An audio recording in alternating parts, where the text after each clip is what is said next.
আসসালামু আলাইকুম ওরহমতুল্লাহি ওবারাকাতুহ। আজকে আমি কারবালার মর্মান্তিক ঘটনা এবং এর থেকে আমাদের শিক্ষা নিয়ে আলোচনা করব। সমগ্র বিশ্ব মুসলিম উম্মার কাছে আসা ঐতিহাসিক ঘটনাগুলি অত্যন্ত গুরুত্বপূর্ণ।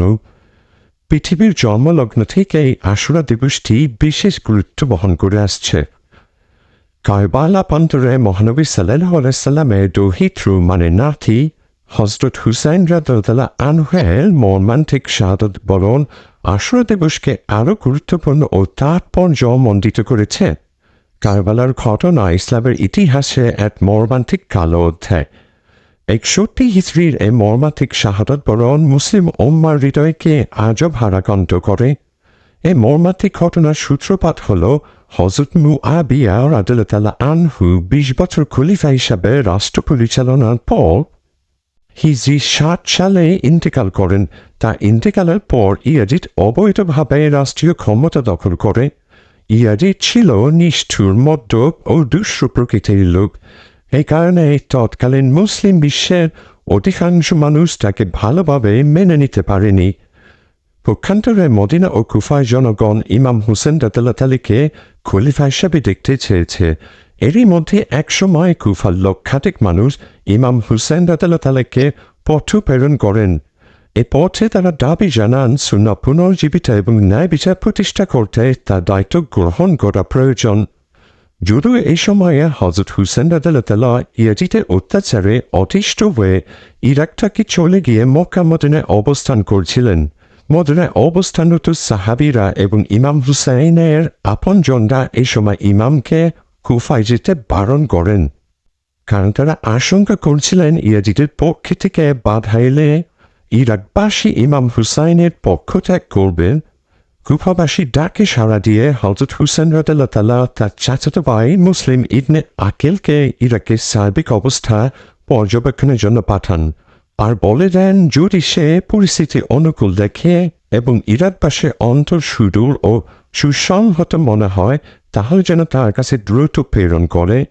মুসলিম ইবনে আকিল কুফায় পৌঁছার সঙ্গে সঙ্গে ১৮,০০০ কুফাবাসী তার কাছে এসে ইমাম হুসাইনের পক্ষে বায়াত গ্রহণ করে এবং তারা শপথ করে বলে, অবশ্যই আমরা জানমাল দিয়ে ইমাম হুসেনকে সাহায্য করব। তখন মুসলিম ইবনে আকিল ইমাম হুসেন রাদিয়াল্লাহু কাছে পত্র পাঠিয়ে জানান যে কুফার পরিস্থিতি সন্তোষজনক, তিনি যেন আগমন করেন।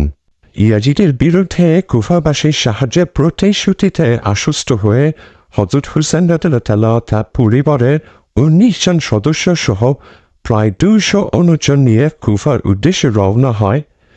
জিলহজ মাসের ৮ তারিখে ইমাম হুসেন রাদিয়াল্লাহু মক্কা থেকে কুফার উদ্দেশ্যে রওনা দিয়েছিলেন।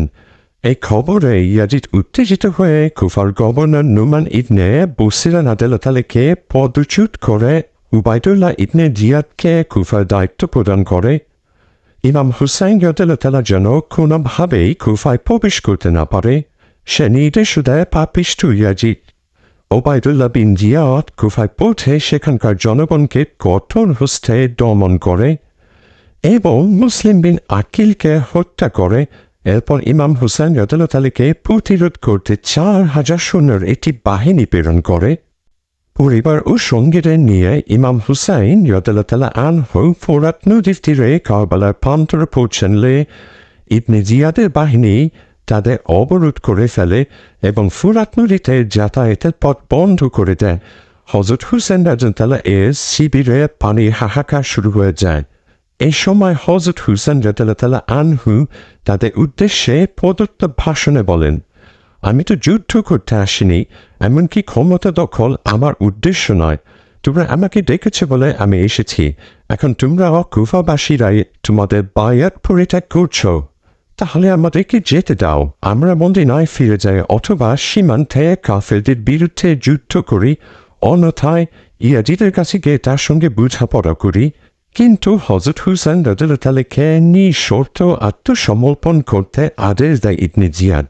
ঘৃণা ভরে এ আদেশ প্রত্যাখ্যান করেন ইমাম হুসেন রাদিয়াল্লাহু আনহু। মুহররমের ১০ তারিখ সকাল থেকে ইবনে জিয়াদের নেতৃত্বে প্রায় ৪,০০০ ইয়াজিদ বাহিনী হুসেন রাদিয়াল্লাহু আনহু এর ওপর আক্রমণ চালাতে থাকে। ইমাম হোসেন রাদিয়াল্লাহু আনহু ছাত্রীদের নিয়ে বীরত্বের সঙ্গে যুদ্ধ করতে থাকেন। এই যুদ্ধে একমাত্র ছেলে হযরত জয়নুল আবেদীন রহমাতুল্লাহি আলাইহি ছাড়া পরিবারে শিশু কিশোর ও নারী সহ সবাই একে একে শাহাদাত বরণ করেন। মৃত্যুর আগ পর্যন্ত ইমাম হুসাইন একাই লড়াই চালিয়ে যান। শেষ পর্যন্ত অত্যন্ত নির্মম ও নির্দয়ভাবে ইমাম হুসাইনকে শহীদ করা হয়। সীমার নামক এক পাপিষ্ঠ তার মাথা দেহ থেকে আলাদা করে ফেলেন।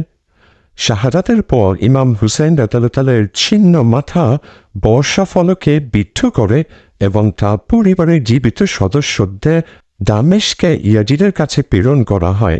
ইমামের খণ্ডিত মাথা দেখে ইয়াজিদ ভীত ও শঙ্কিত হয়ে পড়ে।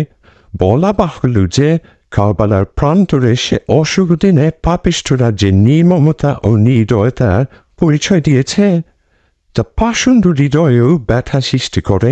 শাহাদাতের পর হযরত হুসেন রাদিয়াল্লাহু এর দেহ মোবারককে 33টি বর্ষা ও 34টি তরবারির আঘাত দেখা গিয়েছিল।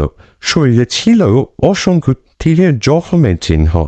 এই অসন যুদ্ধে একমাত্র ছেলে হযরত জয়নুল আবেদীন রাদিয়াল্লাহু আনহু ছাড়া 70 থেকে 72 জন শহীদ হন। ইয়াজিদের এই জয়লাভ বেশি দিন থেকে থাকেনি। মাত্র 4 বছরের মধ্যে ইয়াজিদের মৃত্যু হয়। এর কয়েকদিনের মধ্যে মৃত্যু হয় তার পুত্রের। কারবালার এই মর্মান্তিক হত্যায় জড়িত প্রতিটি ব্যক্তি কয়েক বছরের মধ্যেই মুক্তা সাফারের বাহিনীর হাতে নির্মমভাবে নিহত হয়। এরপর ইয়াজিদের বংশের কেউ শাসন ক্ষমতা লাভ করেনি। ইমাম হুসাইন রাদিয়াল্লাহু আজও সত্য ও ন্যায়ের প্রতীক হিসাবে মুসলিম উম্মাহর হৃদয় রাজ্যে বেঁচে আছেন। ইসলামের জন্য তার আত্মত্যাগ যুগের পর যুগ মুসলিম উম্মাহ শ্রদ্ধা ও ভক্তির সঙ্গে স্মরণ করবেন। সত্য ও ন্যায়ের ওপর প্রতিষ্ঠিত কারবালায় প্রান্তরের প্রতারিত নির্মম নির্যাতন ও নিপীড়নের শিকার হুসাইনি কাফেলা চিরস্মরণীয় ও বরণীয়। প্রতিটি মহরম ও প্রতিটি আসুরা আমাদের সত্য ও ন্যায়ের ওপর দৃঢ় পথ থাকা মাহাত্ম্য স্মরণ করিয়ে দেয়। জীবনের ব্রত ত্যাগের শিক্ষা আত্মমর্যাদা বোধ জাগ্রত করে, ভয়কে জয় করে, নিজের জীবন উৎসর্গ করে পরবর্তী প্রজন্মের জন্য সহজ পথ ও সুন্দর সমাজ বিনির্মাণ করাই কারবালার শিক্ষা। আমাদের উচিত এ মাসে সংঘটিত অতীত ঘটনা ও ইতিহাস থেকে শিক্ষা নিয়ে আগামী দিনের কর্মপরিকল্পনা নির্ধারণ করে দৃঢ়পদে কাজ করে যাওয়া। কোনো হারানোর বেদনায় উতাস ও আফসোস না করে সত্যের উপর অবিচল থাকা। সবশেষে কবির ভাষায় বলতে চাই, ত্যাগ চাই মৌসিয়া, কন্দন চাহি না।